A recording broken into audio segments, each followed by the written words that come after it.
scheduling is always a pain point for house painters and Hmm. little business owners. And I would just say there is as you alluded to earlier, a tolerance for variance and discomfort and pain that you kind of need to be okay with. And Yeah. this would be different if you were maybe only painting inside. We talk about like this time of year being the seasonal nature. So people are starting to get outside Right.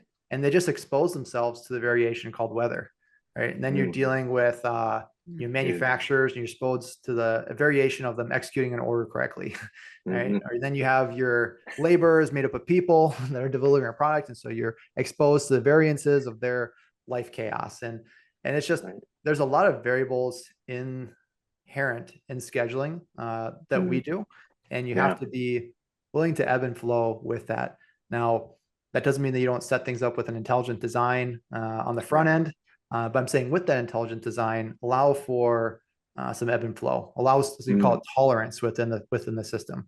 You need a certain sure. level of tolerance. So, yeah, I mean, we see it. You know, we were able to get, I don't know how many projects in. We had a couple nice weeks of good weather here in Mm. Minnesota, and Hmm. then the snow just dumped back on us. But Bam.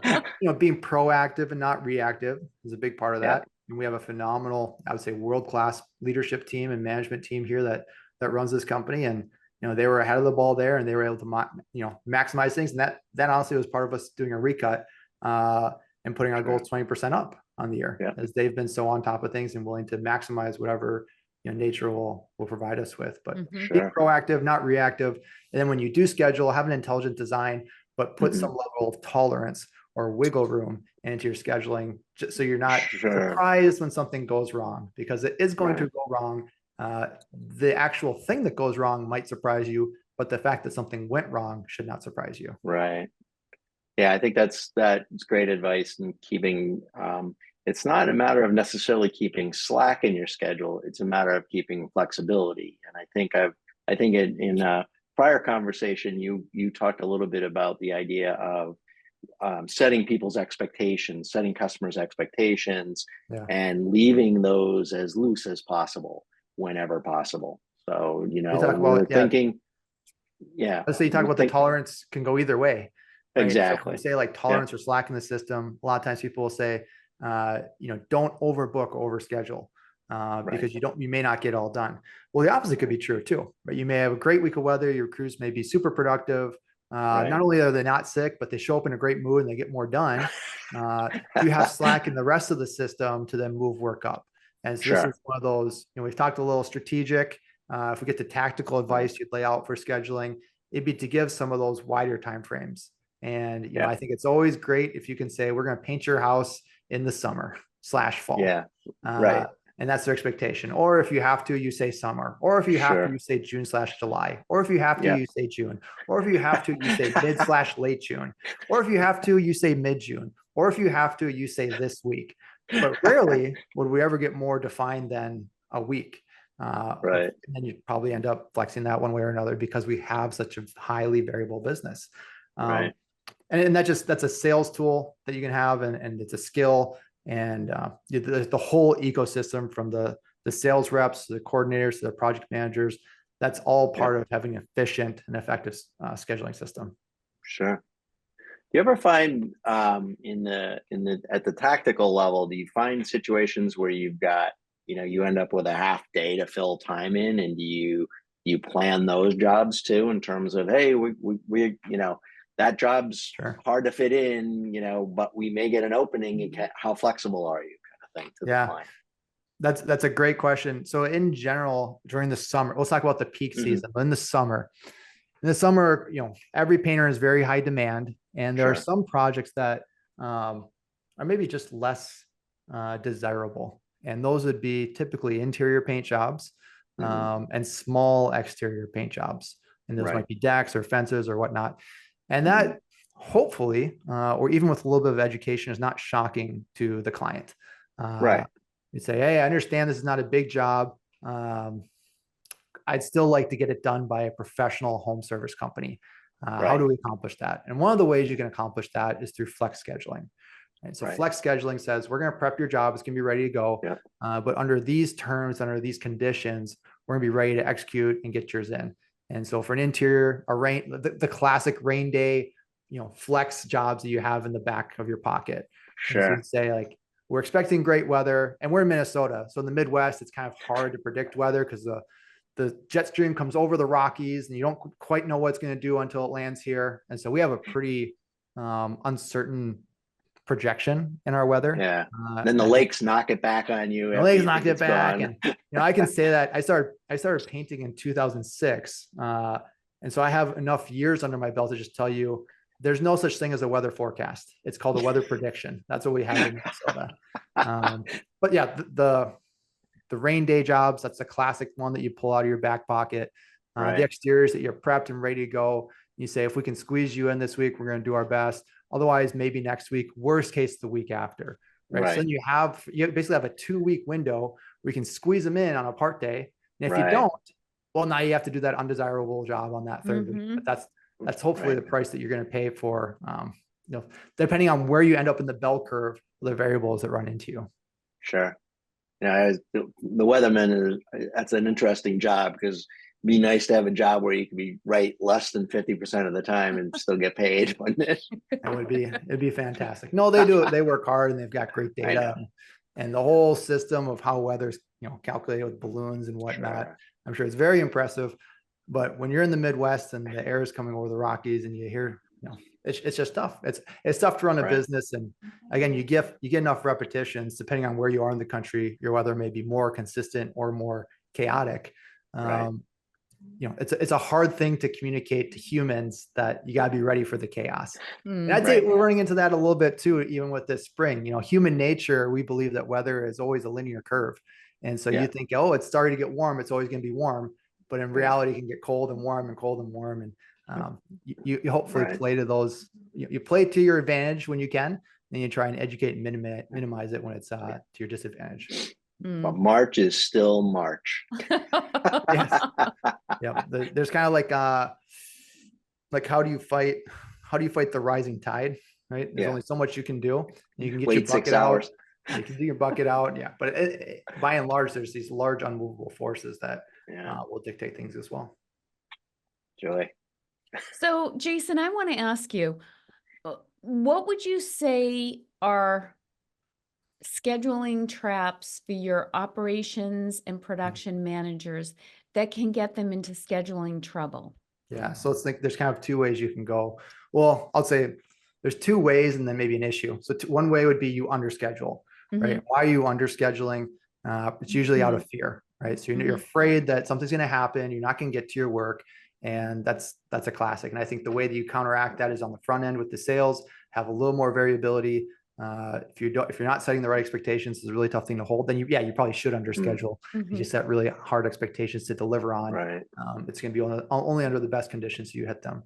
The other one would be overscheduling, right? And that's usually you're a little too optimistic. So you're not afraid, but maybe you're a little manic. So one side you're depressive, the other side you're manic. That'd be overscheduling. And again, I start with that with expectations of, here's my bell curve of variability I'm going to be thrown at. And, I could have great weather. I could have terrible weather. I could have perfect vendor deliveries. I could have terrible vendor deliveries. I could have nobody ever get sick or have a funeral or car breakdown, or that could happen all the time, right? And I stack these bell curves on top of each other. And here's the essential matrix of possibilities that I get to navigate through. Right. So not being too depressive, but not being too manic, and then having proper expectations on the front end. That's key.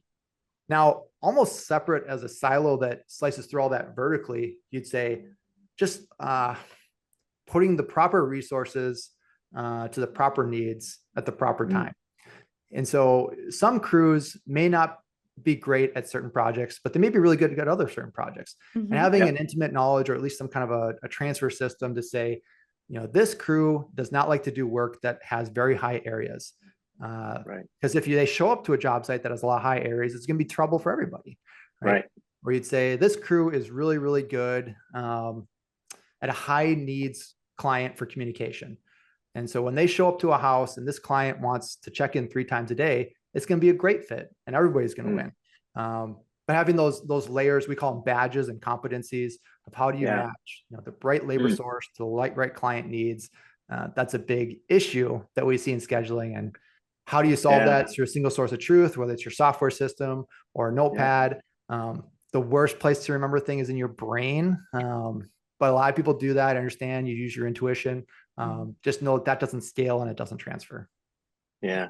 Do you actually have like specific categories that you use to Yeah. identify that, this people person, great at high areas, those kinds So of things? I'll try and remember it off a recall, but there's skills and there's competencies. So skills would be, exterior painting, interior painting, enamel work, carpentry, right? Yeah. And, sometimes someone can have a certain skill, but not another type of skill, or the jobs require certain skill and they get tagged during the estimate formation process.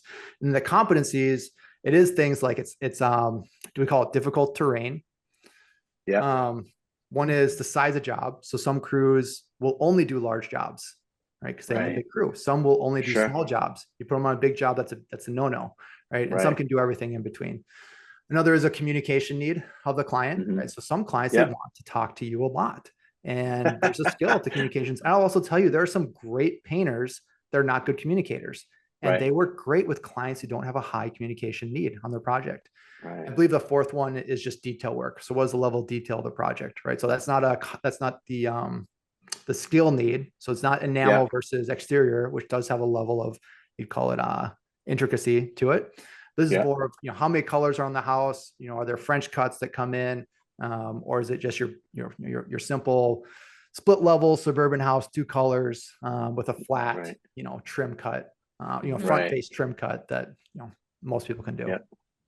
So when you say high level, a customer has a high level of communication needs within a day, how would you define that? Because I'm thinking about myself and what would I need to ask? I gotta go now. What would I need to ask the painters?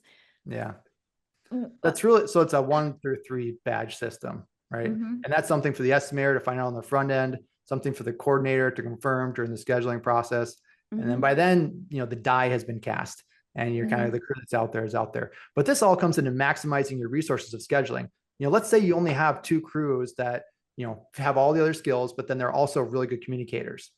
Let's say you have, 4 job sites coming up in the next week and 2 of them have high needs for communication. 2 of them don't.